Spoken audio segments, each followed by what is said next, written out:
Olá, amigos. Como estão? Espero que vocês estejam bem. Deixa eu tirar esse fio aqui que tá pra não cair, né?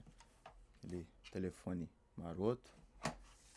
Espero que vocês estejam muito bem. Por aqui tá caminhando tudo bem também.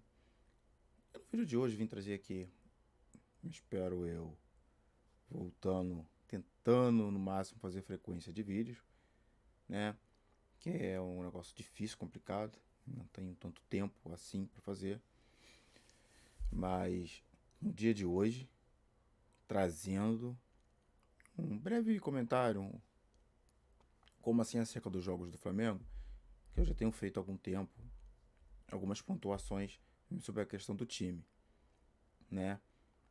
E o que Mauro César Pereira fala sobre a questão que é o que parece, né? Que os jogadores escolhem os jogos a qual eles querem dar o máximo do seu desempenho em campo. E aparentemente, o Flamengo nas Copas tem tido até sorte. Por que também? A sua amada sorte. Porque, eventualmente, o Flamengo é onde o Flamengo tem conseguido fazer os melhores jogos da temporada. Se você for ver, há uma discrepância muito grande do jogo contra o Grêmio, do América Mineiro e contra o Olímpia. Há uma vontade maior de escolher competições? Não sei. Eu lembro que o único título dessa geração que faltavam para eles era a Copa do Brasil. E eles ganharam. Lembrando que em sua maioria ali tem todos os títulos pelo Flamengo possíveis. Se não me engano, tem 6, 7 ali, 8 jogadores que compõem uma equipe muito vencedora do Flamengo que ganhou literalmente tudo: Libertadores, Brasileiro, Copa do Brasil, Carioca, Supercopa, Recopa, Copa Mickey. Então, títulos não faltam para uma grande parte desses jogadores. E lembrando também que muitos desses foram campeão ano passado de uma Libertadores e uma Copa do Brasil. Então, nós temos jogadores ali com muitos títulos no clube, né, com uma história grande no clube e que criaram em si uma identificação para com o clube.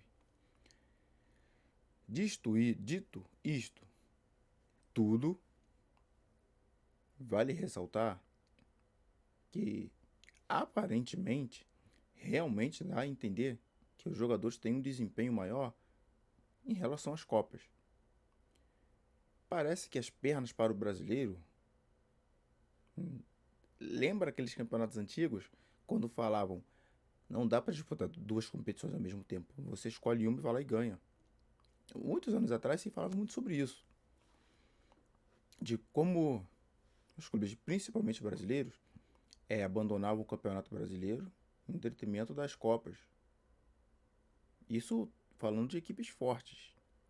Ah, não tinha. Todo mundo sempre teve um grande elenco no Brasil. Pô, já teve elencos maravilhosos aqui no Brasil. O Cruzeiro sempre montou elencos fortes. O Cruzeiro já conseguiu montar elencos do nível desse do Flamengo. Teve uma época que o Grêmio montou um elenco em que o Vanderlei Luxemburgo era treinador, que foi excepcional também. Que não conseguiu ganhar a Libertadores, se eu não me engano, acho que só ganhou o Gaúcho. Quantas vezes os nossos treinadores abdicaram da competição dos pontos corridos em detrimento das Copas? Seria esse o caso desse Flamengo? Que qual jogou contra um Olímpia que, vindo de crise, técnico mandado embora, briga com a diretoria, jogadores, uma crise gigantesca, não vencendo 5, 6, 7 partidas, se não me engano. O Arce, já contratei muito um PlayStation 1 na Master League, hein? Que jogou no Palmeiras.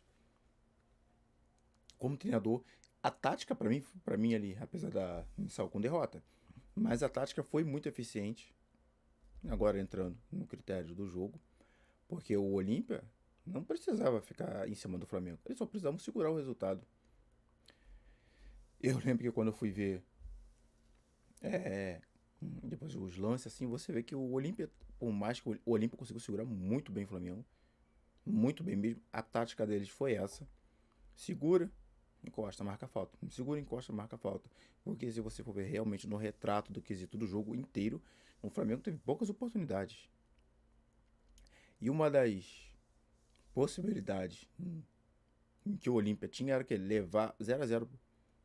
Quem te garante que esse Flamengo ganharia do Olímpia lá fora? Quem garante que vai vencer? Ah, mas é um elenco muito melhor. Pô, nem no videogame mais um time tão muito melhor. Se você tiver um time médio com jogadores médios, sabendo jogar, você consegue ganhar de jogadores que tenham jogadores melhores. Mas agora, se você também pegar em um nível de um jogador bom, que joga com um time bom, um jogador bom com um time muito inferior, tipo aqueles jogadores do começo da Master Liga, você teria mais dificuldade. Você faz o que? Você se defende e tenta jogar com 1 a 0. Você recua. Você tenta fazer com que a sua torcida espere também esse retorno. Você liga com um empate, 1 a 0, porque você lá, jogando em casa, na casa do adversário, o fluxo da torcida ele é do adversário. Quem disse que pessoas empolgadas, elas não podem ter um desempenho acima da média? Porque o Olímpia, que não deu umas pancadinhas também, mas o time do Flamengo, eu já venho falando isso há muito tempo. E eu sou até cansativo em falar isso. O time do Flamengo joga bem e joga mal. A oscilação é para cima, porque o normal do Flamengo é jogar umas partidas mornas, mas aconteceu de novo, se você for ver. O número de finalizações agora é meio que o Flamengo tentou finalizar de todos os jeitos, de todos os modos, mas se você for perceber, vou pegar as estatísticas aqui do jogo. Flamengo, 16 chutes a gol. Olímpia é 5. Agora, chutes ao alvo. 5 chutes do Flamengo, 0 do Olímpia. Em posse de bola, 75% para o Flamengo, 25% para o Olímpia. Passes, 703 passes, porque o Flamengo dominou a maior parte do tempo. O Flamengo ficou com a bola. O Flamengo dominou a questão de toque de bola, que eu sempre falo também, que é um tic-tac meio que inútil, porque muitas das vezes os caras estão com a bola na intermediária, eles recuam lá pro goleiro para depois dar um chutão para frente. Então, né, pontuando essa parte também. E 237 passes para o Olímpia, que só se defendeu também. O Olímpia tentou em alguns momentos sair no contra-ataque, mas sem eficiência nenhuma. Então, o Olímpia, ele teve 69% na precisão de passe. O Flamengo 89%. Faltas cometidas, que aqui foi um número importante para o Olímpia, que o Olímpia também fez bastante falta. 15 faltas cometidas. O Flamengo cometeu 6 faltas. Eu acho que é um dos jogos que o Flamengo menos cometeu falta, por incrível que pareça. Porque o Flamengo também é um time bastante faltoso. 2 cartões amarelos para o time do Flamengo e 4 para o Olímpia. Nenhum cartão vermelho. Um impedimento para o Flamengo. 8 escanteios para o Flamengo e 4 para o Olímpia. Aí você fala assim, ó. Vou pegar até a classificação dos jogadores aqui, né? Disto isso aqui. Jogadores com nota 4, em média, em si, 4, 3, 8. Ali no caso da questão da média de 5, né? E você vai ver que um dos lances perigosos, que foi a jogada ensaiada com o Davi Luiz, que a bola foi realmente na cabeça. Eu gosto muito de jogada ensaiada, eu acho que é um dos maiores desperdícios você não ter jogadas ensaiadas no futebol. E parece que isso aparece muito pouco, cada dia menos. Essa coisa de você ter uma jogada ensaiada que você pega a defesa de surpresa, você pode ganhar um jogo de 1 a 0 que nem poderia ter acontecido com o gol do Davi Luiz. Até bati no microfone aqui. Entendeu? Porque é aquele gol que o Flamengo faz. Se você pegar, eu lembro de uma final, que foi a questão contra o Atlético Paranaense, na Supercopa, que o Flamengo vence por 3 a 0. 3 a 0 o Flamengo consegue fazer. Um dos gols que o Flamengo consegue fazer é nessa que o Gabigol domina, ele dá uma levantada na cabeça, ele vai pum, aí ele vai e bate a bola assim, né? Ele pega sempre de baixo assim na bola assim, ó. Você vê que ele sempre dá uma olhadinha, ele dá aquela baixadinha assim, ó, pum, bate, que é um Bruno Henrique vindo diagonal. que é o Bruno Henrique entrando na área. Você vê que Bruno Henrique, por mais que ele jogue na ponta na esquerda muitas das vezes quem fez a dupla de ataque com o Gabigol era o De Arrascaeta, porque o Bruno Henrique voltava mais. Isso quando o Bruno Henrique e o De Arrascaeta não voltavam. E o Bruno Henrique sempre conseguiu nessa jogada aérea. Eu lembro que o Flamengo nos últimos anos, principalmente quando o Bruno Henrique se machucou, o Flamengo cruzava muita. O Vitor Pereira cruzava muita bola na área. Porque tinha um Pedro, mas não tem um Bruno Henrique. Quem não lembra que o Bruno Henrique sempre faz um golzinho ou outro de cabeça? O Bruno Henrique ele é muito participativo no jogo. Teve um momento que ele estava ruim no Flamengo, uma época. Não. Só que ele e o Gabriel não tem como não ter um entrosamento ainda, mesmo depois de um ano. É impressionante, porque os caras se conhecem desde a época quando os dois estavam no Santos. Quando o Flamengo traz o Bruno Henrique, eu fiquei com um sorriso de orelha a orelha, porque eu acompanhava o futebol de São Paulo. E eu falava pra mim mesmo como que o Flamengo não consegue monitorar ninguém. Como que o Flamengo não conseguiu encontrar esse cara? Poxa, por que o Flamengo não conseguiu contratar ele?